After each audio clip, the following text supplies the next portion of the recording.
and eating them during the lecture just to make it more real. But they have been wonderful sponsors and supporters of us, and we would like to extend that support in return. Okay, so Kelly, would you like to kick us off? Yes, I'd like to welcome everybody and thank you all for trying out our first Zoom lecture. It's unfortunate that we are in the position that we have to do this, but learning new things is always good. This is the first lecture of our 2020 season, which is the 17th year for the Collegiate Peaks Forum. And I'm going to put in a plug, which is we are looking for board members. So anyone that might be interested in joining our board, we'd love to have you. Please contact us through the website. I'd like to give a big thanks to our Zoom master, Rebecca, who has taken a crash course in Zoom, and we're very grateful. I know I'm very grateful for it. We'll be taking questions via chat through the lecture, and Bruce will be addressing those, or at least as many as he can before he goes to sleep in the Eastern time zone, via the chat. So I will try to keep it shorter than a presidential news conference. Okay, and with that, I'd like to turn it over to Rebecca for the introduction. All right, thanks, Kelly. If you're new to our group, we are the Collegiate Peaks Forum Series, and we've been doing this since 2003. And we in philosophy, science, and spirituality. And so I've taken it, because I'm a pastor, has kind of taken it on as my personal task to try to find us outstanding speakers in the areas of religion and spirituality, and I think that we have one of those outstanding ones tonight. I won't read you his entire CV. It's 3 pages long. Bruce has published over 50 books, publications, and writes regularly. He's a Disciples of Christ and United Church of Christ pastor in Cape Cod, serving a Congregational church there. I discovered Bruce's writings years ago in sermon prep materials, devotional books, theology books. His name just kept coming up everywhere, and I really resonated with his theology and his approach to life and spiritual practice, and quote Bruce quite often in my sermons, so my congregation people probably will recognize the name. And so we just got chatting on Facebook one day, and I said, hey, you want to come to Colorado and speak in this forum series? And he looked at the website and saw Marcus Borg and Dominic Crossan and John Pavlovitz and Susan Thistlethwaite, and knew that he was in good company there. And so we had him booked and ready to come out here and enjoy our beautiful area with his wife. And then that didn't happen, but he was more than gracious and willing to help us launch and be the guinea pig for our new Zoom lectures. And so we're just delighted to have you here tonight, Bruce. I don't need to say anything more. You can tell us more about yourself. He has his grandkids nearby and is now doing some homeschooling, I understand, in addition to writing and pastoring and everything else. So welcome, Bruce. We're really happy to have you here, and welcome to our first lecture of the 2020 series. Well, thank you for having me. And perhaps, as they say at Passover, next year in Buena Vista, you know, it would be a delight actually to see all of you in person. But we do the best we can in life. And I had an entirely different lecture planned, but decided to scrap that one to talk about something current to where we are today. Spirituality in a time of pandemic. There is an interesting blessing that perhaps you've heard, a Chinese blessing, or it may be a curse, that states, may you live in interesting times. Just 6 weeks ago, many of us were looking forward to spring break adventures and celebrative church services and Easters with friends and family. And in my case, a visit to Buena Vista, and then a spring break holiday in Tucson with my son and his family. Like yourselves, life has changed for us. Our expectations have changed with virtually no notice. 6 weeks ago, my wife and I, Kate and I, never expected to be homeschooling 2 grandchildren, 9 and 7, and trying to keep some sort of semblance of order and move them ahead in their studies nearly 8 hours every weekday. We love our grandchildren, don't get me wrong. But if I were not speaking tonight with you, I probably might have been working on my second scotch. We are, many of us, as a young child told me, confused as we look toward the future, and anxious as we begin each day, at least in my case, hoping against hope to return to a life with some sort of normalcy. For death tolls to go down and a cure or at least a vaccine on the horizon. 6 weeks ago, I had another lecture planned, but the realities of life intervened. And it felt more important to me to connect our spiritual values with what's on our minds every day when we get up in the morning, rather than something that was more global and abstract. I think I can speak for most people when I say that most of us have been shaken from our sense of predictability and indestructibility. Our lofty sense of religious and national exceptionalism has collapsed. Despite the bloviations of megachurch pastors who defy standards of physical distancing, and spiritual teachers who tell us if we only stick with our affirmations, we can escape the contagion. And at least a few of us are weary of the daily political spin masquerading as science. Many sociologists and psychologists anticipate massive social and personal depression if the coronavirus lasts into the summer and returns in the late fall, disrupting not only our short-term plans, but also our long-term visions. And most of us, if we are honest, are living through some version of Elizabeth Kubler-Ross's stages of grief: denial and anger and bargaining, depression. Some of us are slowly coming to some form of acceptance as we embrace, albeit unhappily, the wisdom of the serenity prayer. God grant me the serenity to accept the things I cannot change, the courage to change the things I can, and the wisdom to know the difference. Or others of us, like social activist Angela Davis, propose alternatives to the serenity prayer. I am no longer accepting the things I cannot change. I am changing the things I cannot accept. Realizing that even sheltering in place can be a laboratory for spiritual and personal transformation, a seedbed for revolutionary thinking and a prelude to practicing resurrection. By turning our backs on normalcy and our faces toward radical social and spiritual transformation. Some of us are discovering that we can deepen our spiritual lives, and I'm using the term spiritual in a broad sense, connect with the larger world, and anticipate life beyond pandemic. I regularly talk with a good group of people, and one of the jobs of both a professor and a writer and a pastor is to ask questions. And I've asked questions, folks I've talked to in person and on social media, at least at the 6-foot distance or on phone, about what assumptions they've challenged over the past 6 weeks or so. And many of them say we had been living with illusions,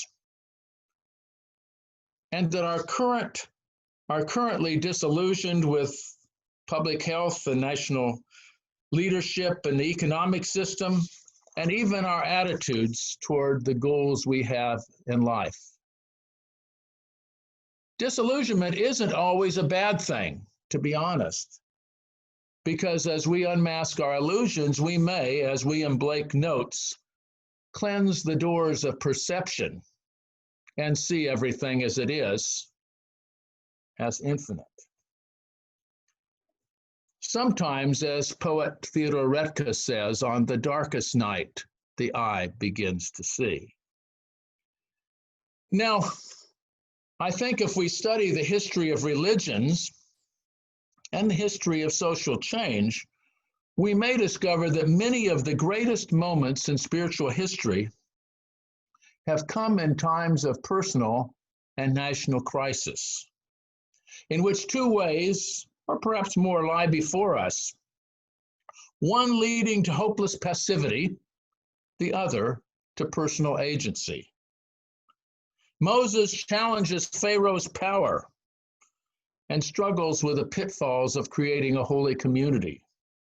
Gautama, the spoiled prince, leaves the palace and finds his world turned upside down when he sees a sick person, an older person, and a corpse. And finally, a monk walking by. The Hebraic prophets, mourning the growing gap between wealth and poverty, and then denouncing practices that privilege power and wealth over community and hospitality, even in the precincts of the temple. Or Jesus, facing temptations to use his spiritual power for domination and security, and later in life deciding whether to go to the cross in obedience to God's vision or choose a life of safety or longevity. Or even in our lifetimes, Martin Luther King, frightened and ready to give up after a death threat, going downstairs to his Montgomery, Alabama kitchen, making a cup of coffee, praying in despair about leaving the movement, and then hearing the voice of God whispering, "I will be with you."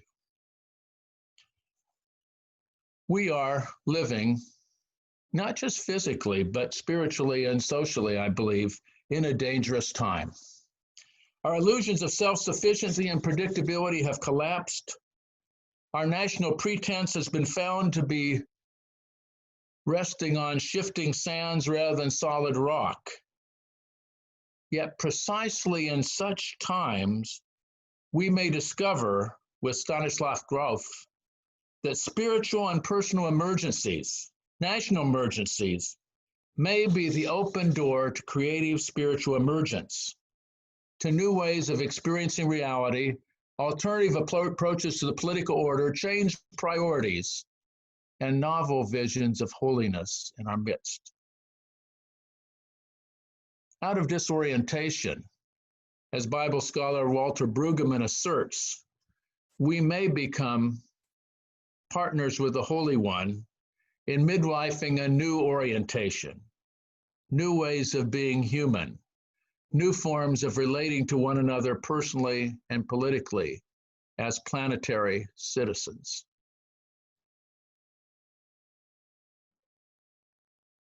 I want to explore for a few minutes all the wrong answers, at least from my perspective.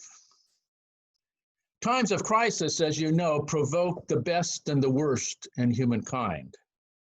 They can widen the circle of compassion and transform our images of the holy and ourselves.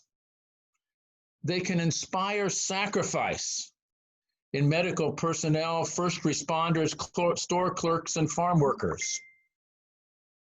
They can also entrench us in cycles of death, closing the circle to novelty and otherness, building higher walls, bullying opponents, and exacerbating the divide between us and them, and those whom we perceive to be lost, and ourselves whom we perceive to be saved. Socrates once noted that the oracle of Delphi defined him or identified him as the wisest of people because he knew the limits of his knowledge. He recognized his ignorance. And while we can't always discern the right paths, I believe we can glimpse with an awareness of our limitations, the wrong answers in the realm of religion and spirituality. And I'll suggest a few, at least from my perspective.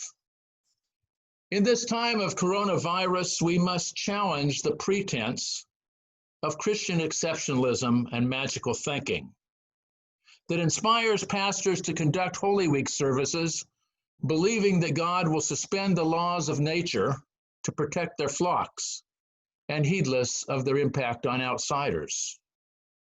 We must critique heartless theologies of pastors saying that coronavirus is God's judgment on the United States for accepting marriage equality and embracing the LGBTQ plus community, while these same pastors neglect the sins of greed and planetary destruction. We must chart alternative theologies to the apocalyptic speculations of religious leaders who see the pandemic as predestined, as part of God's plan, a first step into the last days of planet Earth. We must even critique the privileged spiritual teachers who define the spread of COVID-19 as an expression of human negativity and counsel that if we get our thoughts right, individually and communally, we will escape the virus and find ourselves in this time of pandemic flourishing physically, spiritually, and financially, in contrast to those negative thinkers who create realities of suffering and death. In one way or another, all these visions share something in common. And what they share in common is they promote a binary separation of the saved and the unsaved, the enlightened and the unenlightened, the chosen and the abandoned. And they inspire an us versus them thinking that privileges us while damning the rest of creation.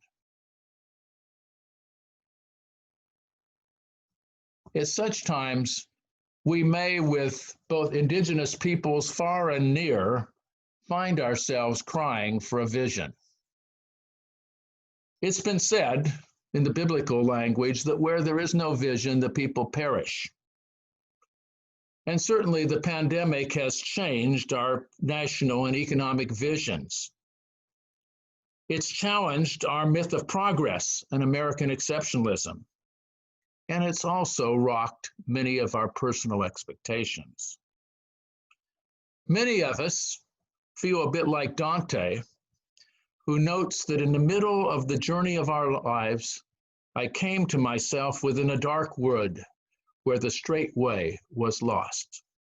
In the middle of the journey of our life, I came to myself within a dark wood where the straight way was lost. And I think clearly, and you have to think about how quickly this has happened, how quickly we find ourselves in new territory, how quickly we find ourselves in a new way of looking at our nation, our localities, our congregations, and our personal futures. Even the most erudite of social commentators and scientific researchers are uncertain of the path ahead. We need a vision, a pole star, a light to help us find our way. We can't hope to discern the far horizon, but we need enough light for the next step. We can't hope to discern the far horizon, but we need enough light to discern the next step. It was a hot August day in Daytona, Florida, and young Howard Thurman, who has become one of the great spiritual teachers of the 20th century, went into the woods behind his house to pick berries. He filled his pail and his stomach with bright, luscious, juicy berries, losing track of time and space, until he was brought back to reality by the flash of lightning and a crash of thunder. He looked around and discovered that he was lost. Panic-stricken, he was tempted to start running, even though he had no sense of where he was going. But for a moment in his terror, he remembered one of his grandmother's sayings. When you don't know where you are, stay put. Look around until you find something familiar. And so he stopped. Wanting to run, he stopped in his tracks and looked to the right and to the left. He looked back behind him and he looked forward until he glimpsed the path illuminated by the lightning. He found his way home, guided by the storm itself, one step at a time. We are in a storm and we cry for a vision, a pathway home. We need to stop the frenzy, calm our spirits, and cast our vision for pathways that lead toward wholeness and healing and the world beyond pandemic. The storm itself, to our surprise, may provide us with insights for the path forward. Discerning a vision, first of all, requires facing the facts. The prophets of Israel critiqued the court preachers who cry, "Peace, peace," when there is no peace. Facts and feelings, emotions and imaginations all need to be examined. And the time calls for very straightforward self-awareness, mindfulness, and prophetic truthfulness and fact-checking. The times call for recognizing our fears and uncertainty, not denying them, with the hope that even in the dark wood, there is a way home. Now, one particular passage from Scripture has struck me throughout this time. It's Psalm 46. And I'm going to read it, and perhaps you can listen to it and see an affinity with how we find ourselves today. It's a passage that involves both hope and fear and a way forward. God is our refuge, a very present help in a time of trouble. Therefore, we will not fear though the earth should change, though the mountains should shake in the heart of the sea, though its waters roar and foam, though the mountains tremble with its tumult. There is a river whose streams make glad the city of God, the holy habitation of the Most High. God is in the midst of the city, it shall not be moved. God will help it when the morning dawns. The nations are in uproar, the kingdoms totter. God utters the divine voice and the earth melts. The Lord of hosts is with us, the God of Jacob is our refuge. Be still and know that I am God. The Lord of hosts is with us, the God of Jacob is our refuge. We need, as the psalmist, a search to recognize the danger in order to discover dependability. A light within the storm, a pathway home, a quiet place in the maelstrom of personal and social anxiety. We need to go deep and venture wide to discover a path with a heart that takes us forward on our pilgrimage. Having discerned some of what I perceive to be the wrong answers, let's look at a life-giving understandings of the holy, of God, and the world in which we live.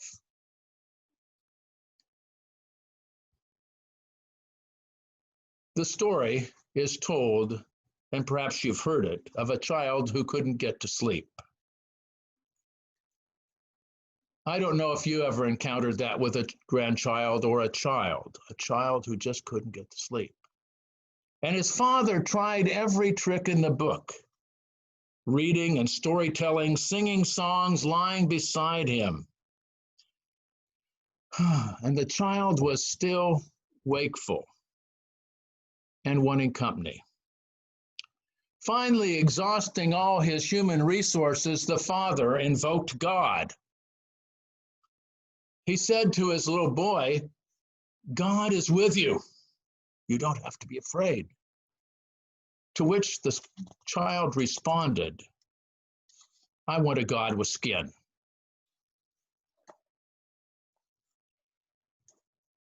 In times like these, And I'm not speaking necessarily anthropomorphically. I'm not trying to project human visions out there, even though the only visions we can have are human. The only religions we can have are human. The only spiritualities we can have are human. But in times like this, at least if you're a person who takes spiritual issues seriously, we need a God with skin.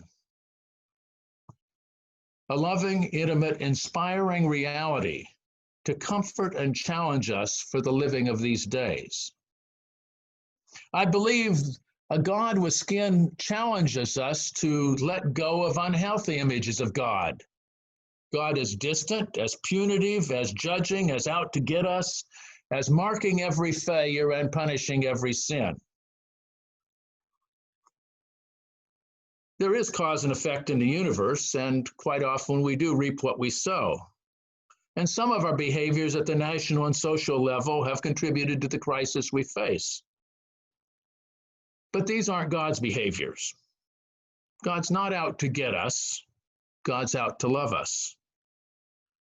God has skin, but not just skin. I believe God has skin in the game. Last week, many of us viewed the pink moon. Was there a pink moon out there in Colorado? There was in New England. It was the brightest, closest spring moon of the year. And we see the moon, we took photos and we put them on Facebook. We talked about it, but the moon is always more than we can describe.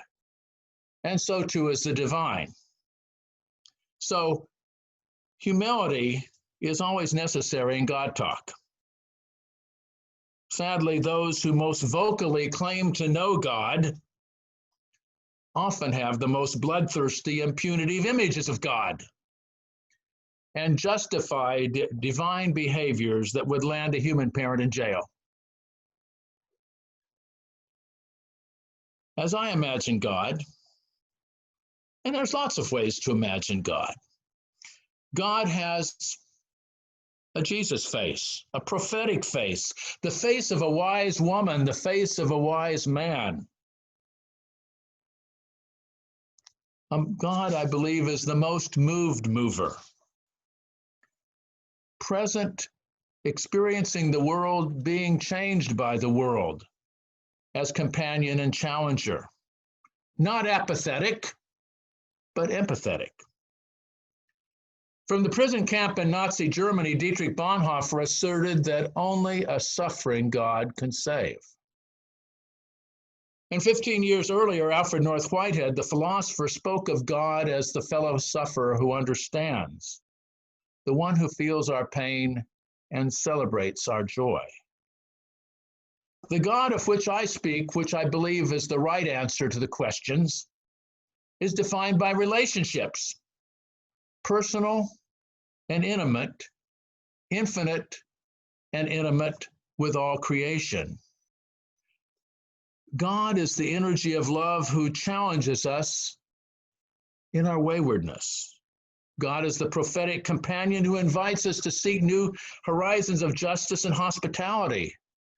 God is also the loving parent who suffers on our behalf so that we might find wholeness.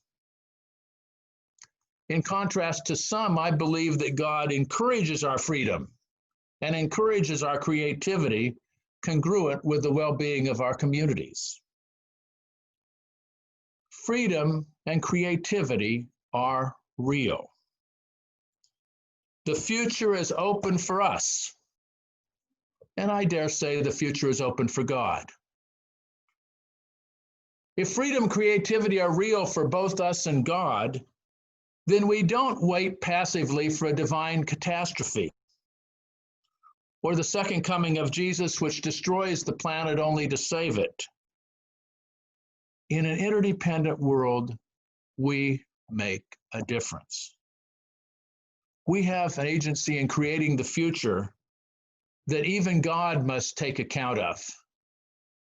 We are, as the mystic noted, God's hands and feet in this world.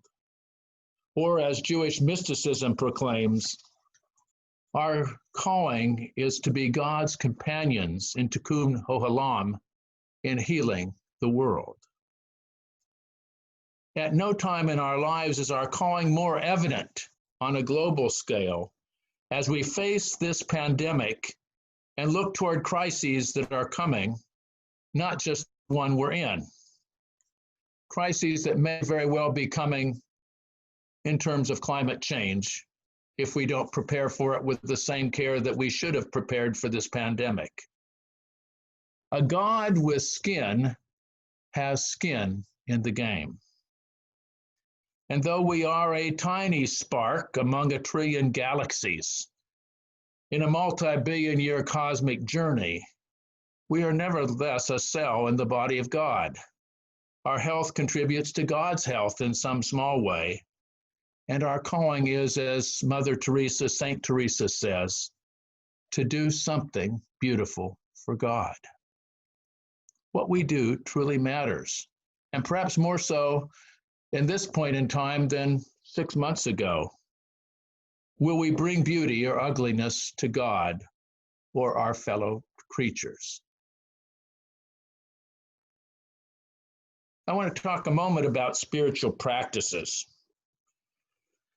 and then bring it home before conversation with some suggestions as to how we might live beyond the pandemic. Just brief, evocative, I hope. Knowing the stakes, our life and death, knowing that God is with us and is on our side and not out to get us, and that God needs our commitment to heal the world, how then should we live? What spiritual practices can provide a calm center from which we will move forward in acts of personal, cultural, and political healing? At least from my perspective, there is no conflict between the contemplative life and the active life, the monastic life and the activist life. As Thomas Merton, the mystic, was to say, even in Gethsemane, the Trappist monastery, I must confess to be a guilty bystander. And in so doing, I have responsibility. There are, as Rumi says, 100 ways to kneel and kiss the ground. There are varieties of spiritual practice that embed us in God and the world, joining peace of mind with prophetic restlessness. And these days, I've come to believe that a healthy life involves both calm and restlessness, sometimes at the same time. Calm from a center, restlessness knowing the world is not as it should be. In my own life and observation, I have found that one of the most important spiritual practices is the most universal practice, breathing. That's something we all do, right? One of my teachers, now 45 years ago, when I was a graduate student at Claremont in Southern California, one of my teachers, Alan Armstrong Hunter, invited us to breathe the spirit deeply in and blow it peacefully out again, connecting us energetically and peacefully with the world around us. Vietnamese Buddhist teacher Thich Nhat Hanh, who speaks of a type of engaged Buddhism, counsels breathing in, I feel calm, breathing out, I smile. These days, we might add to his prayer, breathing in, I feel anxious. Breathing out, I bless the world. Transformation is possible, and often it begins with the breath. So let us just take one good deep breath, and I need one myself now.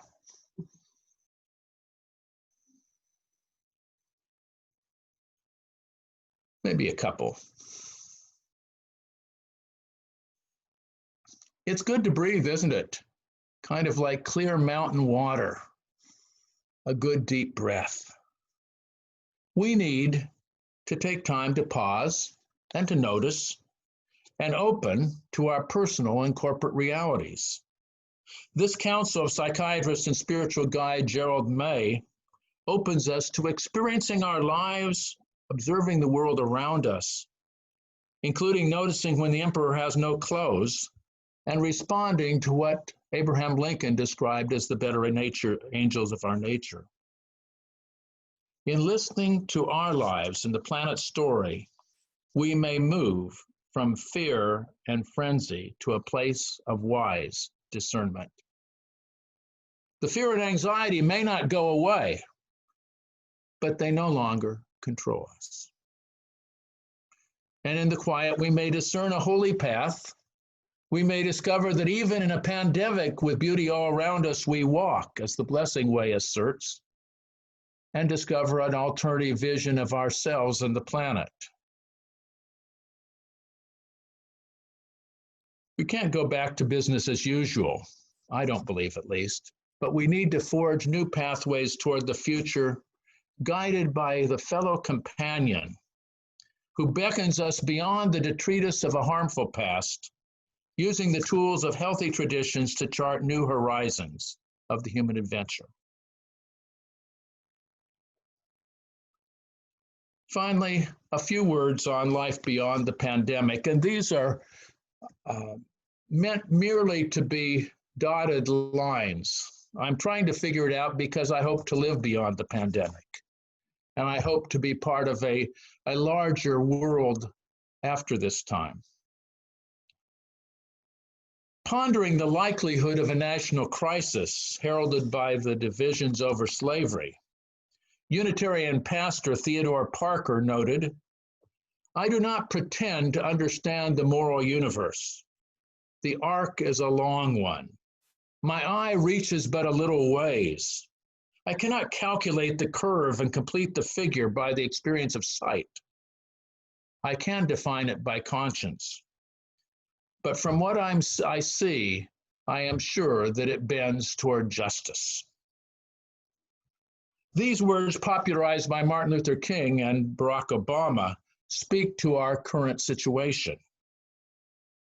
I, for one, believe there is a moral and spiritual arc moving through our own lives. The arc is not coercive nor predetermined. We can shape it or deny it, but it still moves through our lives. The pandemic does not excuse us. The pandemic does not excuse us from awakening to the moral and spiritual arc of history, any more than sickness excuses us from ethical and religious obligations.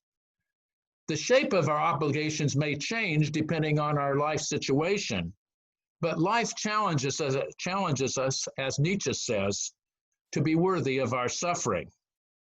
Life challenges us to choose the path of wholeness and go beyond pure self-interest to consideration of others and to world loyalty. Facing the likelihood of his death, Tolstoy's Ivan Ilyich shouts, "I want to live." But then an echo comes. Do I want to live as I did before?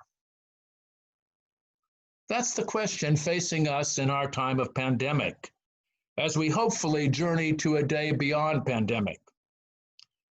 We've been told by many that we'll never be the same as persons, churches, nation, and a planet. And even the threefold plan that came out of the White House suggested some radical changes in our lives. We've been told that the depression and disillusionment of the pandemic, our recognition of its judgment on our national healthcare system, rugged individualism, consumerism, and nation-first ideology may guide us toward a more compassionate world. We have, at least where I live, and perhaps where you live as well, seen unexpected acts of solidarity, kindness, and gratitude. Sheltered in our homes, and perhaps you all don't shelter as much as Massachusetts folk. We're good at sheltering. Sheltered in our homes, we no longer take for granted first responders, store clerks, truckers, and farm workers. The banners in my neighborhood say thanks to nurses and physicians. And sequestered, we ponder what is truly important in our personal and national life. All the while, we're urged also to get back to normal. I even heard that a few minutes ago as I surfed through a little bit of the president's news conference. We're called to get back to normal, to put America to work again, to take risks for the economy, and to return to our consumerist lifestyle. No doubt the lure of the familiar is powerful. It certainly is for me. But we must resist going back to the way things were. We need to salvage the best of the past, spiritually and economically, while we also imagine new life-giving possibilities for ourselves, our nation, and the planet. Our gratitude must be transformed into action that it treasures and embodies our highest values in our personal, relational, and political lives. Now, it may be obvious, but we can't wait for the politicians. As Jude Jordan writes during a time of apartheid, following the Women's March to Freedom, we are the ones we've been waiting for. We are the ones we've been waiting for. Once again, in the spirit of Rumi, there are 100 ways to live beyond pandemic, but let me suggest 5 pathways, just very briefly, that join the personal and the political and the local and the global. Pathways that involve initiating novelty to match the novelties that we've experienced. We need to imagine a different world and let go of the baggage that may have helped get us into this mess to begin with. The first pathway is one that has been touted as of late, at least in a superficial sense: radical interdependence. Radical interdependence. We've all seen this in the commercials, touting we're all in this together.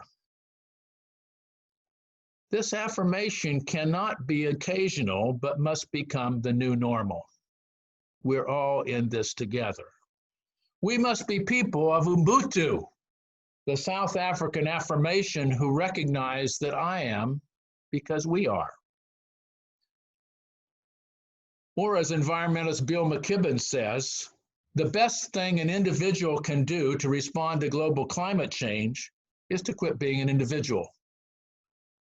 The best thing an individual can do to respond to global climate change is to quit being an individual. A butterfly flapping its wings in Buena Vista can shape the weather on Cape Cod. A working man perhaps eating lunch in Wuhan can be patient zero of the global pandemic.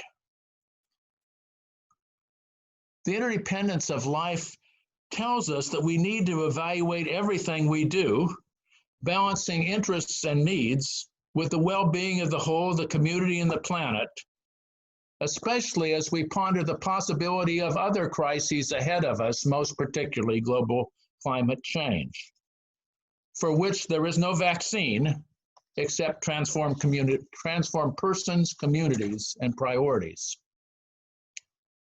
The second pathway is authentic gratitude.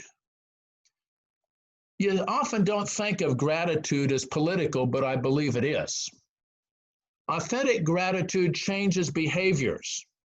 As I said earlier, in my neighborhood, many of us have hung banners thanking the various people who have become important to us, including people we seldom think about, checkout clerks and truck drivers, and the people who deliver groceries.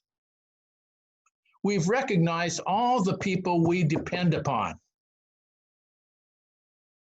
Some of those the most humble in our society: food stockers, warehouse workers, farm workers, many of whom are undocumented residents.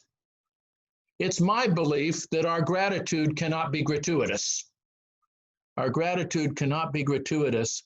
Words are too often cheap, and we need to look based on gratitude at greater compensation for these jobs, healthcare, job security, and a fast track to citizenship for undocumented workers who've served our country as fully as the military in this time of pandemic. Third, what's our ultimate concern? What's our ultimate concern? These days have challenged us to ponder what's truly important. And they will continue to do so. What's truly important in our personal, family, community, and national lives. We've learned from the pandemic that spirituality and relationships are more important than consumerism and materialism. We've learned, some of us, the virtue of living more simply. Our current global lockdowns have given the planet a Sabbath, oddly enough, a Sabbath from fossil fuels and consumption. I find those pictures from out of the planet that sees it much more greener and the air more cleaner very interesting in this time. The skies are bluer, there's less carbon polluting the atmosphere. In discovering what is most important, we're challenged to choose relational and earth-supporting values, to lower our carbon footprint and to live more simply, as Gandhi said, so others might simply live. To love our children's grandchildren and their grandchildren whom we'll never meet. It's important for us to love the unborn in all sorts of ways, especially the future generations that we'll never ever encounter, but who are likely to walk this good earth. Practicing peace. Beyond the pandemic, we need to practice peace. We're called to go beyond the violence of binary thinking and acting. Binary thinking and acting, the saved and the unsaved, the in and the out, us and them, the enemy and friend, to honor diversity. We can disagree and still follow the better angels of our nature. As A.J. Muste once said, there's no way to peace. Peace is the way. Civility and care must become our values in communication, public policy, political and religious rhetoric, and foreign policy. And finally, when we say we're all in this together, we must affirm that we are truly all in this together. We are all joined with one another. The philosopher Whitehead once said that peace emerges when we let go of the small self and awaken to values bigger than our own interests. And so we must go beyond self-interest to world loyalty, looking beyond person and community to the good of the planet.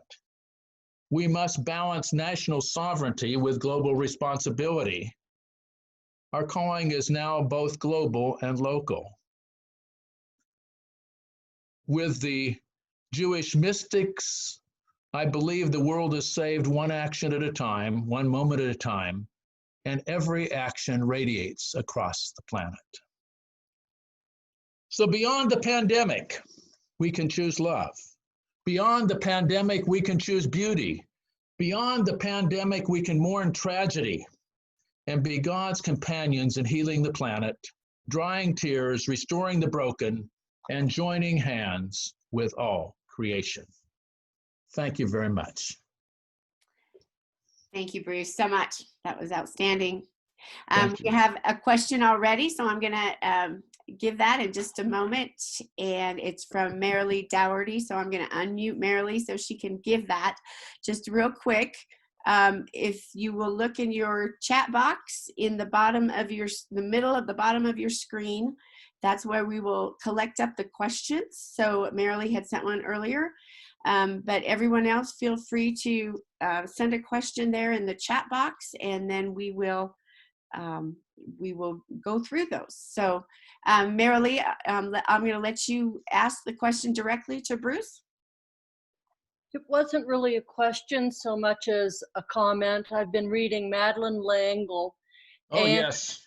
I had a little difficulty with your wanting skin on God. I like her aspect where without skin on God, you don't know if male, female, black, white, you know, what God looks like, how God is. You just feel the presence as opposed to putting a face on God. Well, yeah, I couldn't agree with you more. I'm using metaphor here, and I appreciate your comment with Madeline L'Engle. I actually wrote a book about her once. It's called I Wonder as I Wonder, The 12 Days of Christmas with Madeline L'Engle. Great reading on Christmas season. Let me advertise that.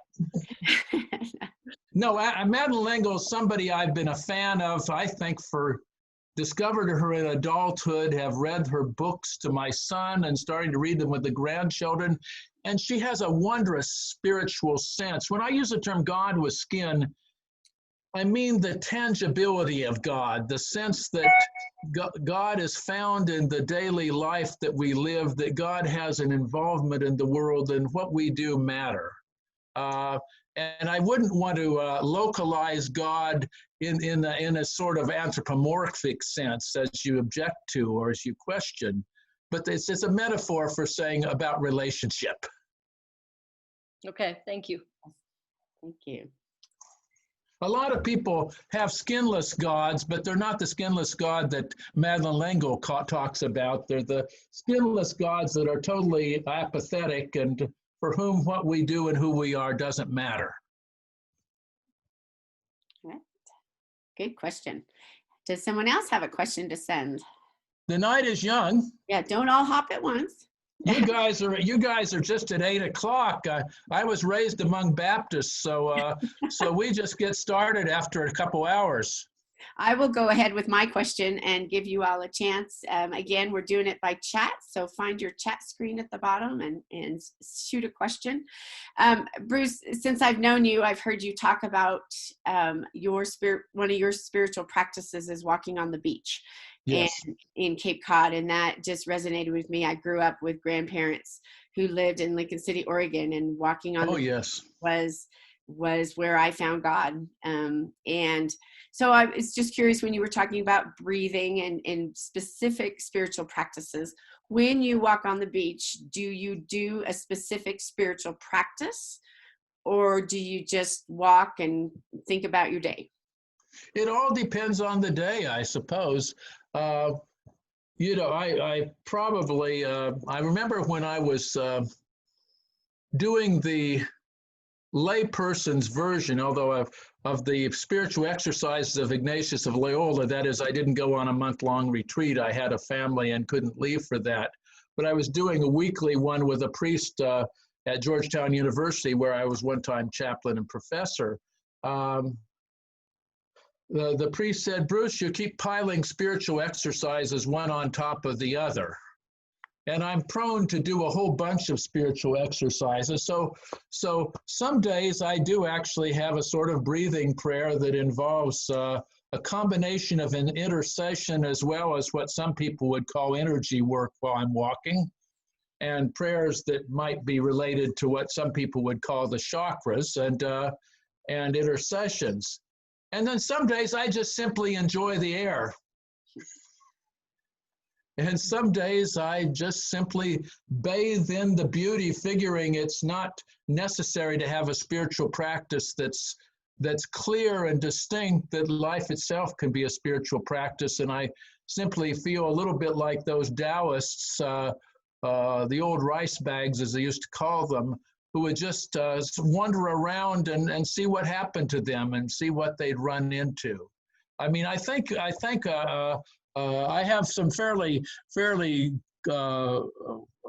regular daily practices, but I also find the practice of not having a practice is a good thing. That's a good answer. Thank you. These days, do you still get your walks when you're homeschooling your grandkids? Oh, yes. I mean, everybody has their style, but I wake up in season and out about 4 or 4:30 in the morning. So regardless of when I go to bed, and I like to get out, and these days, and I saw something on Facebook just tonight before I was plugging it in, one of my classmates from high school, class of 1970, James Lick High School in San Jose, California, had written something down saying, nowadays your children are telling you what to do and when to go out at night in the light of the pandemic. And I go out, and because of I have a very ardent son who is very concerned about health issues, especially as fathers, I think. I go normally early in the morning, and I've decided, interestingly enough, to wear a mask even though I don't need one. And I wear a mask, I don't need one because I'm the only one there sometimes. And I've decided to wear a mask as a type of witness. A witness of my relationships to others, the witness that I'm making an impact on one another, and that my own well-being is connected to my vocation, and I should take care of that. So, yes, I mean, I have very active grandchildren, and do my best to keep up with the schoolwork that they're given. That's a little chaotic, I think, from the school district. You know, you think about the great work that teachers are doing who weren't trained to do online teaching. And now they're doing online teaching. The district in Barnstable, Massachusetts, wasn't trained to have online education. They've tried to get this going in a couple weeks. I must say it's rather chaotic, but we live in a chaotic time. So great. Thank you for that answer. Butch Butler had a question about panentheistic view of God. Hi, Bruce. Oh, yes. So if God is everything that is, and this would be a panentheistic view of God, then isn't the coronavirus part of God, and it's part of just what is, and it's part of what we live and deal with? Well, you know, I think there's a lot of truth to that in some ways. I mean, I think the coronavirus is obviously part of the universe in which we live and the planet in which we live. And we can not necessarily label it bad except from our perspective. It obviously is bad and we need to respond to it. One aspect of it. The other aspect of it, if you think of God as having be the sort of creative energy in the universe that brings forth complexity and beauty and you know, had the evolutionary process stopped handful of billion years ago, nobody would be here to worry about the coronavirus. But to some degree, God has to be, well, not the source of evil in a direct sense, in creating or being part of the creative process that brought forth beings like ourselves. And, from the human standpoint, had we been less complex, this wouldn't matter to us. From the point of view of the virus, you know, it makes for an interesting conversation that if God is the energy present in all things, then to some degree, the virus serves a purpose in creation. Not maybe the purpose that God is picking you or me out to get it or punishing us for it, but it's part of the whole universe. Right. I don't think it's good or evil, or I think assigning those kind of terms probably isn't the right thing to be doing. It's I mean, I think we have the natural sense of self-interest and self-survival, and we have to honor that. But we are also part of a larger ecology that can probably do well without us. Oh, I think the planet would do just fine without us. But having said that, I'm sure glad to be here. Yeah. I'm sure glad to be with you, in spite of the universe doing well without me. Thank you, Butch. Jeff Barton, I'm going to unmute you. Would you like to share your question? My question, and it's very nice to meet you, Bruce. Hi, Jeff. I have read you, but my first chance to hear you. So, what would you say? That was a good thing. By and large, absolutely. My question for me and for others is suggest one or two other opportunities to continue exploring this thought and perspective that you come from, in addition to what I would recommend is the Facebook process and faith group for us in isolation, wherever we are. Well, yes, and of course, we've discovered that isolation means connection now. And Absolutely. I think that I would say in the sort of processive approach, or panentheistic, as Butch would say, approach, the sense of God in all things and all things in God, I would commend, it shows up on the Process and Faith site, the Open Horizons.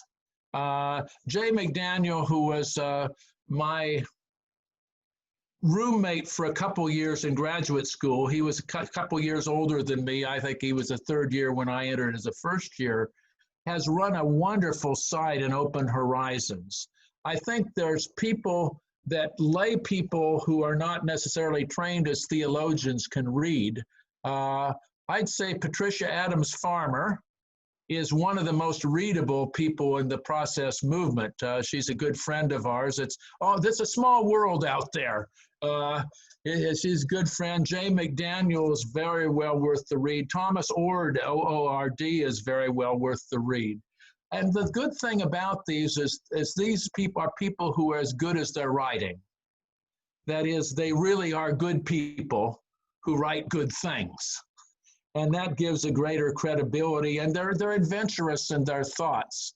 I think, again, just look for what shows up there on Process and Faith, and you'll see some, to quote some processive terms, some trajectories that go forward from there. I happen to like people who are readable, and all those folks are quite readable, not just for professionals, but for people who are trying to dip their feet into the waters. I've come to realize that every so often it's important to write for professionals, but probably more important is to write and speak the language of people as much as you can. Thanks. Thank you, Jeff. That's a good question. Do other people have questions? We're taking them in the chat box, but if you haven't found the chat box, you could wave your hand at me and I could let you know. I just went back to gallery view so I can see all your lovely faces. And that they are. Yes. I could see some of them and see a few of you take extra sips of wine at certain times. You know who you are. Yes, I'm talking about you. I'm looking at you. And I was tempting me to find one, but that'll be afterwards. I did have one more question, and others please join in. I had written down your 5 pathways, and 4 was practicing peace. What was the title of the 5th? You said, if we're all in this together, we're all in this together. Originally I had a prop with me, but I forgot it. It was hugging the planet. I have a little pillow that's the globe that we had for our son when he was a little boy, and have for our grandsons now. And I came up to speak, and I'd left it in my study at home, and I didn't want to just get up. You might have thought I'd been raptured or something like that. So, and I wouldn't come back, but except on the last day. Basically planetary loyalty. One of the things that I've been thinking about a lot, and it comes out of the philosopher Whitehead, but it's kind of my read on it, is that really our calling is to go from self-interest to world loyalty, and to expand. And this is somewhat related to what you, Butch, said. Expand our loyalties as far as possible beyond our own self-interest. I think that that's one of the things that we're seeing in the time of pandemic. Oh, thank you. Thank you. This is the Hug-a-Planet. This is the Hug-a-Planet. But I think that's really the question. I think that also can be the movement from national loyalty to planetary loyalty is an important one too, because I think part of at least in terms of the United States, part of our current crisis is self-created in terms of the pandemic. I think had we been much more global rather than individualistic as a nation, we might have gotten data quicker, acted on it quicker, and had greater cooperation with other countries. I think, a nation has to balance its own affirmation with the affirmation of the globe, and I think that the affirmation of relationships is important for nations too.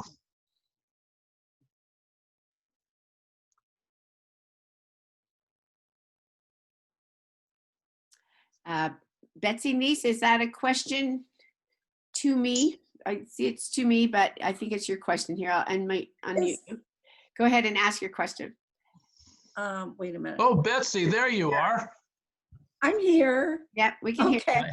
I see you. Yeah. I have just noticed that everything seems so much more brilliant and vibrant as we have come into this viral isolation time. I counted 17 deer in my backyard last week. It just blew me away. I look out and the mountains seem so much more clear, and the trees seem so much more alive. And I'm just wondering if we're evolving, is that happening? Is this happening because we're slowing down? Isn't that an interesting suggestion? I think for some people, oddly enough, sheltering in place, and I don't know if people do that in the same way that we do it out on the East Coast. We're more populous and we don't have the open spaces to go to. But I felt that people who are sheltering in place, many of them feel much more connected with the relationships they have. And I think very much like when something important to us has been threatened, going back to William Blake's comment, when it cleanses the doors of perception, it cuts down some of this filter that may be between us and the rest of the world, such that the world may be more brilliant. You know, I mean, we're living under threat, and at least some people, when they're living under threat, don't close their senses off. Things are much more starkly real. Things are much more starkly real. You know, you appreciate life, you listen better, you see better. You know, one would hope that some of the things that we are touting now become more than just occasional behaviors. Of course, the great challenge for us right now, I think, is for at least in places where, again, I can only speak of my context and other suburban type contexts. The great challenge is to have patience, I think, and the great challenge is to realize that our lives are going to be different. That are those of us who are part of churches, for example, may reflect on how on earth can the church be different, because churches have always identified themselves with their buildings, and buildings can be beautiful things. I love cathedrals. We have a beautiful, you can see it online, South Congregational Church, United Church of Christ, Centerville, Massachusetts. We have a beautiful white stark church looking on a bluff above the Nantucket Sound. It's a beautiful church. It's you know, but the church is not the sole place where you find the holy. And I think people are discovering that. They're discovering it. Some of it is in a mishmash of online services. Some of it in my service is one of the most mishmashed services. I do my worship service. Our worship service is done live. And I made a terrible mistake on Easter. I had everyone, I mean, it was humorous. Everybody was singing Christ the Lord is risen today. The music minister of music and associate pastor was in one house playing it, and 50 or 60 people were singing it. Boy, was it awful. It was a beautiful noise. It was a beautiful noise, to quote Neil Diamond. And but yet in our setting, I've chosen for everything to be live. Because that's the way the church is about relationships. I don't know that it always looks, it's a little clunky at times, but it seems to work. And I do have to mute the person who gives out her credit card while she's talking on the phone during church.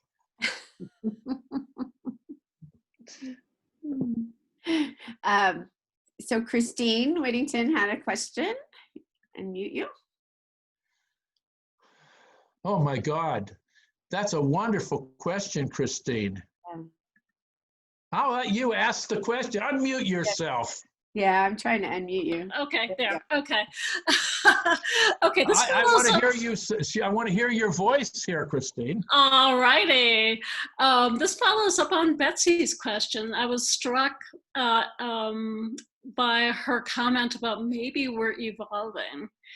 And my question was, is do we as humans have the authority, the agency to take it upon ourselves to eradicate another entity? Whether it's an animal that threatens us, like a wolf, or heaven forbid, a cockroach or mosquito, bacteria, or a virus. Do we have the agency to eradicate coronavirus? And there has been discussion of this about smallpox. Do we have the authority to destroy smallpox? And should it be our choice to eliminate this, even though we have the capability of it? Does that make sense? Well, it makes perfect sense. I think it makes sense in the sense that many people talk, and maybe we can't avoid this, Christine. We can't avoid maybe loving our own better than some others. Well, it's that way with our children. Yes, it is. Yes, that is. And we can't avoid loving our own. I think the bacteria is not going to, or the virus won't be eradicated, probably. We'll just find a way to protect ourselves from it. And that may be a sort of co-harmony, you might say, a little bit like we do with the flu shot. That the flu is always around us.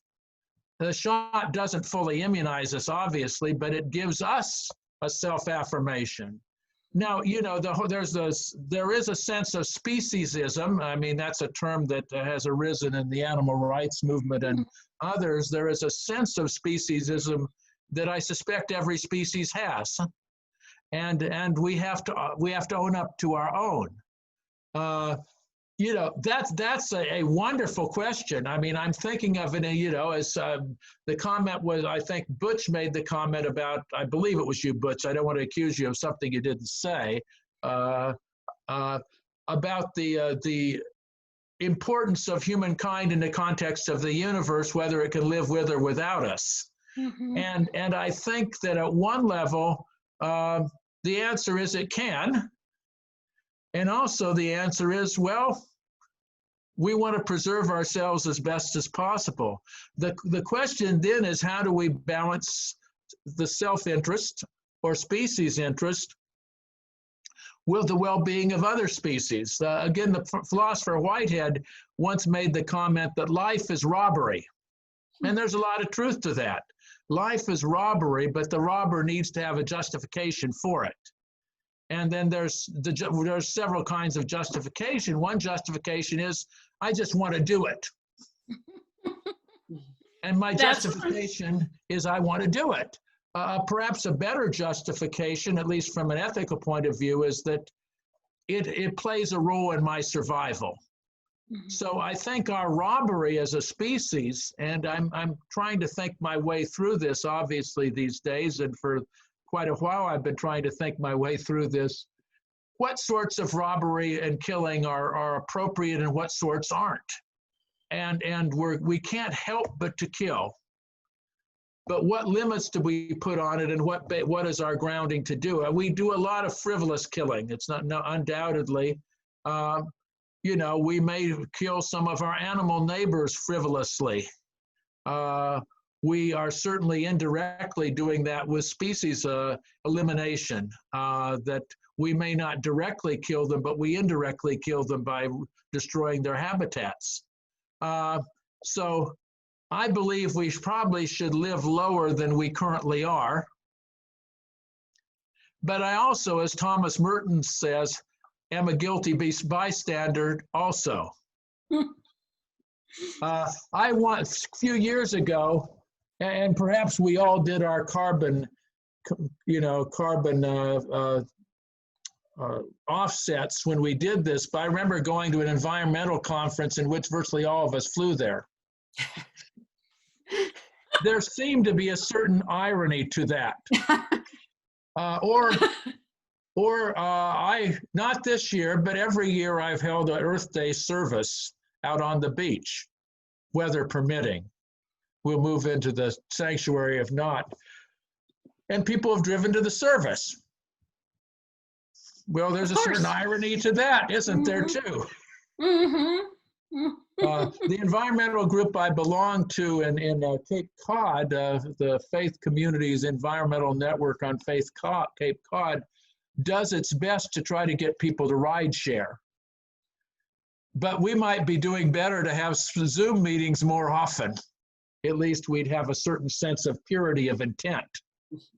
I mean, you ask a wonderful question because we're always doing something that changes the world. And we can't help but to do that. And how do we change the world in the least abrasive way, knowing that we as Americans, just by being Americans, and I'm speaking to people like myself who are privileged, use a lot of stuff. Yeah. Sometimes I think of the earth as trying to shake us off, as so many fleas. Well, we probably believe ourselves to be more important than we are at times. Yes. Does anyone else have any questions? This has been a great Q&A session. And a reminder, while you're still thinking, that we are we're recording this, and this will be available on our website. And so you can listen at a later time, or tell your friends that as well. So Christine, I think you were doing Kelly? No, it's me. It's whoever has the item. So do you have your picture? Getting there. So go ahead and talk. Oops, wrong one. Okay. Whoa. That's not it. Something's going on. Just talk, Kelly, and I'll find it here. Okay. Well, we would. My credit card number isn't on that sheet right there. That's just my CV. So. We would like to thank you for. There you go. For being our speaker this evening, and we will be sending you, since we can't hand it to you, a gift of an Amazonite crystal, which you see pictured there. Oh my! Amazonite is a fairly rare mineral, and but one of the best deposits of it is at Pikes Peak in Colorado. It gets its bluish green color from the interaction of natural radioactivity and trace lead in the crystal lattice. And so there's variations on the color, but the one we picked out for you looks very much like that. Oh, so how wonderful. I'll be sending it to you. And wonderful. Thank you very much. Well, it was a joy to be with you, and perhaps we'll meet sometime in Buena Vista. Right. I do have that other lecture. Walk the Earth Lightly is the other lecture we were going to do. Yeah. And we walked lightly today, too. Well, thank you very much. It's been a joy being with you. Thank you so much, Bruce. And you can all wave so long farewell. Thank you all for being with us. And Auf Wiedersehen. Bye. Have a good weekend. Thank you very much. I'll just zip out. Take care. Thank you. Thank Have you a so wonderful much. evening. Thanks for the questions and the hospitality and the cookies. Thank you. Take care.